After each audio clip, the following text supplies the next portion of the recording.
You've got to step back when you talk about what we should do in Syria and understand what is happening in Syria.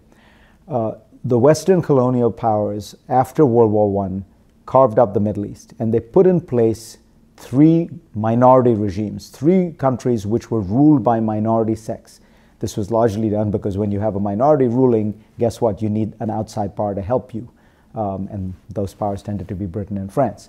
The three minority regimes in the Middle East were the Christians in Lebanon, the Sunnis in Iraq, and the Alawites in Syria. Over the last 30 years, the great story of what has happened in the Middle East has been the rise of a kind of popular movement that has tried to oust those regimes and, in a sense, destroy those minority regimes. So the first one was Lebanon, starting in the 1970s. It took a 15-year civil war to destroy Christian minority power in Lebanon.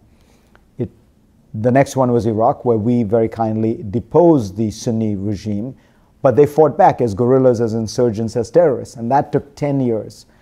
We're now in the midst of the third and the last great minority regime in the Middle East under fire. This is going to play itself out for 10 years or longer. It is going to be a very bloody civil war. It is going to be a war in which many different sides, many different people will take many different sides. There are, by some accounts, 6 or 7 major minority groups within Syria. There are 1,000 militias. So, as you can see, I think where I'm going, does the United States really want to get in the middle of this? We didn't get involved in the Lebanese civil war. Wisely, if you remember, Reagan had a military presence there. There was a bombing of the Marine barracks in Beirut. We withdrew. Everybody said this would be a terrible blow to our credibility, blah, blah, blah. The Soviets were watching. Well, 5 years later, the Soviets collapsed. So, obviously it didn't seem to have that much negative spillover.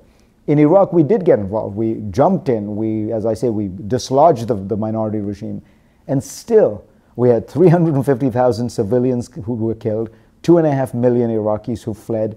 We had all kinds of al-Qaeda infiltration. The largest al-Qaeda presence outside of Afghanistan, Pakistan, was in Iraq. So the idea that we could prevent all these wonderful things by militarily intervening in Syria, the idea that we could prevent all these terrible things by intervening in Syria is belied by the fact that we intervened in Iraq and all those terrible things happened anyway. Why did they happen? Because it's a bloody civil war. The stakes are very high. The losers in these kinds of civil wars know that they're going to get massacred, so they fight to the end.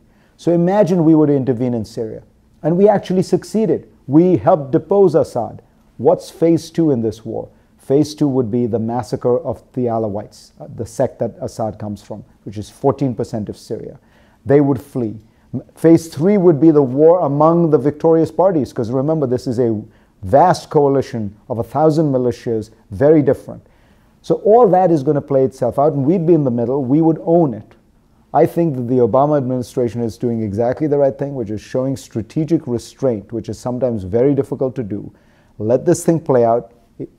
We can, at some point, we might find ourselves we might find it possible to get much more actively engaged in the crucial thing, which is some kind of political deal among all the parties, which then allows for the fighting to stop. Without that, these guys are going to fight to try and figure out who has the upper hand.